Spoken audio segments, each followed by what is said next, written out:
Assalamualaikum warahmatullahi wabarakatuh. Nama saya adalah Nurul Syairah binti Zaihan. Hari ini saya akan membentangkan mengenai garis idea pendidikan saya iaitu dalam tajuk Model Kompetensi Pekerjaan dalam Sektor Pertanian Era 4.0. Penulis saya adalah Dr. Sna binti Abdul Wahid. Seterusnya 1.0 iaitu isu dan masalah kajian. Kompetensi ialah hak, kuasa dan kapasiti untuk mencapai sesuatu berdasarkan pengetahuan, kebolehan dan sikap yang konsisten dengan prestasi yang diperlukan. Seseorang yang telah menguasai standard kompetensi dapat menyelesaikan sesuatu tugasan dan pekerjaan yang mahir, merancang kerja yang dilaksanakan dengan teliti, mampu bertindak balas apabila berlaku penyelewengan dan menggunakan bakat mereka untuk menyelesaikan masalah atau menjalankan tugas dalam pelbagai keadaan. Di Malaysia, pertanian bandar dilihat sebagai alat pembangunan lestari yang berpotensi untuk menyediakan makanan atau perkhidmatan yang saling berkaitan di dalam atau di pinggir kawasan bandar. Akibat pembadaran atau proses pembadaran telah menimbulkan pelbagai masalah kepada makanan, sosial alam sekitar dan sistem politik di seluruh dunia menurut kajian Rabitul Islam dan Syamburi Siwar.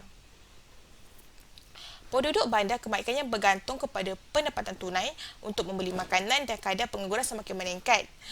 Jadi, makanan adalah keperluan asas untuk kewujudan manusia. Oleh itu, pertanian sangat penting untuk memastikan kelangsungan makanan. Industri pertanian dan makanan mesti terus menggunakan lebih banyak teknologi revolusi industri 4.0 untuk menjamin keselamatan bekalan makanan negara.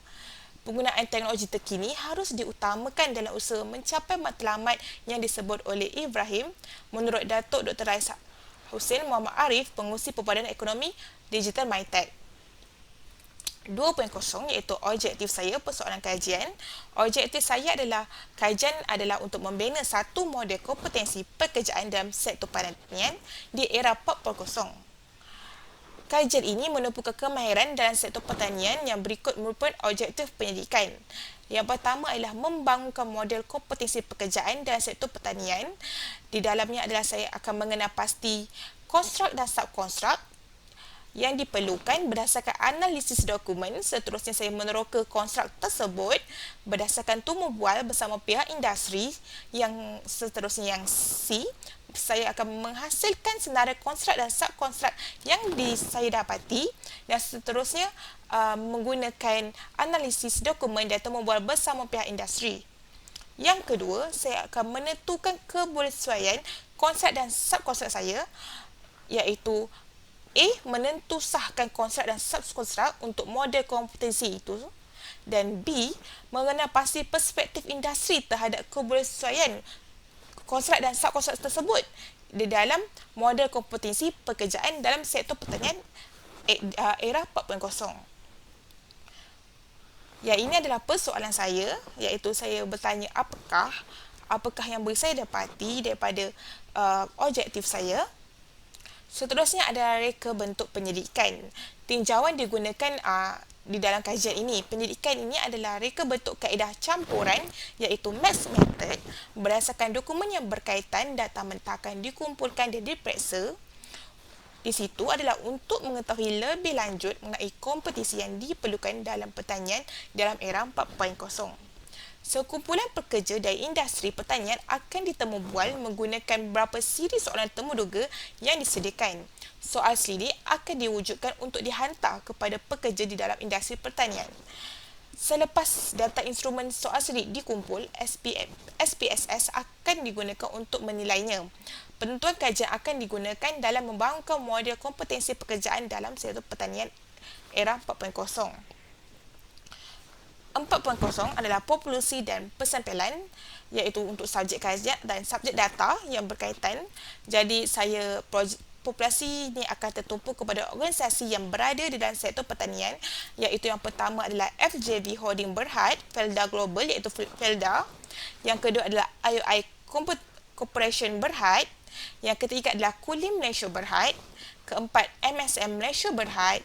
Kelima, PBB Group Berhad. Dan keenam adalah Sam Darby. Syarikat ini adalah syarikat yang melibatkan pertanian yang berada di dalam Malaysia. Ini adalah di antara syarikat-syarikat besar yang banyak memberi sumbangan kepada Malaysia 5.0 adalah instrumen kajian dan tata cara pengumpulan data. Instrumen kajian ini digunakan ialah dokumen yang relevan, set soalan temu bual dan set soal selidik. Dokumen-dokumen yang digunakan termasuk jurnal, artikel dan buku serta surat khabar. Penyidikan juga akan memastikan penyidik dokumen yang digunakan sekurang-kurangnya 5 tahun sebelum penyidik membuat kajian, iaitu penyidik sendiri akan menggunakan yang terbaru. Soalan temu bual akan digunakan hasil daripada data yang dianalisis, manakala item soalan selidik akan dibina hasil daripada dapatan daripada hasil temu bual kompetisi yang dijalankan.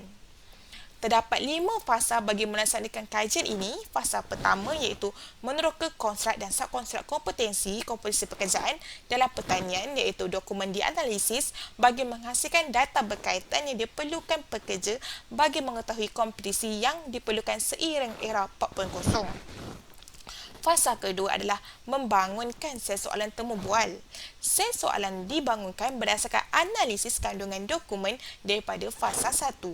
Temu bual akan dijalankan kepada beberapa pekerja bagi mengetahui lebih lanjut mengenai kompetensi yang diperlukan. Fasa ketiga, membangunkan set soal selidik.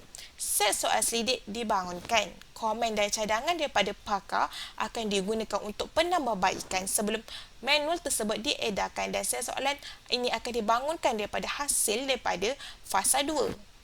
Fasa 4 adalah implementasi soalan soal selidik, iaitu proses kajian sebenar dilakukan kepada pekerja-pekerja yang berkaitan dengan borang soal selidik diedarkan kepada responden, dan analisis min digunakan pakai bagi menentukan kompetensi dalam sektor pertanian era 4.0.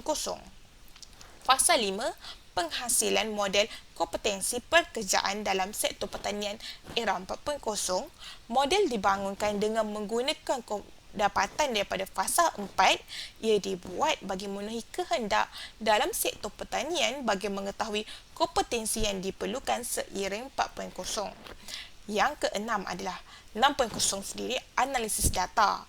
Penyelidik akan menggunakan kaedah analisis kandungan bagi konten analisis dokumen-dokumen seperti jurnal, buku, surat khabar dan laman web bagi menghasilkan data mengenai elemen kompetensi itu sendiri dalam sektor pertanian. Seterusnya, yang kedua, penyelidik akan menggunakan analisis wacana bagi proses temu bual bersama wakil pihak organisasi untuk mengetahui jika ada penambah atau pengurangan terhadap kompetensi pertanian daripada data yang diperolehi. Seterusnya, analisis deskriptif digunakan untuk pengumpulan data, pengenapasan data, klasifikasi data untuk mendapatkan maklumat dalam borang soal selidik, dan bantuan aplikasi SPSS iaitu Statistical Package for Social Science untuk mendapatkan nilai min bagi kompetensi hasil dapatan tersebut untuk membantu penyelidik menghasilkan model kompetensi pekerjaan dalam sektor pertanian 4.0. 7.0 adalah penemuan yang dijangkakan, iaitu model kompetensi pekerjaan dalam sektor pertanian era 4.0 akan dibangunkan hasil daripada pendidikan ini. Tujuan dia adalah pendidik adalah untuk menyiasat komponen-komponen kompetensi pekerjaan pertanian yang diperlukan untuk persediaan latihan. Penemuan kajian menunjukkan kompetensi pekerjaan pertanian untuk melahirkan pekerja bagi industri atau organisasi dapat seiring dengan teknologi. Dapatan kajian tertumpu kepada pengetahuan, kemahiran dan sikap pekerja tersebut. Ini berikutan dengan ketiga-tiga mereka saling berkaitan untuk membangunkan kompetensi teknologi industri pertanian. Komponen-komponen kompetensi yang menjadi keutamaan kepada sektor pertanian dalam era 4.0 dapat dikenal pasti daripada kajian ini. 8.0 ada rujukan saya, iaitu ada Basri, di Clarks, Desa, Ibrahim, Ibrana, Manak, Muhammad Khairul, dan ini adalah antara rujukan yang telah saya dapat. Okey, sekian saja daripada saya. Sekian, terima kasih.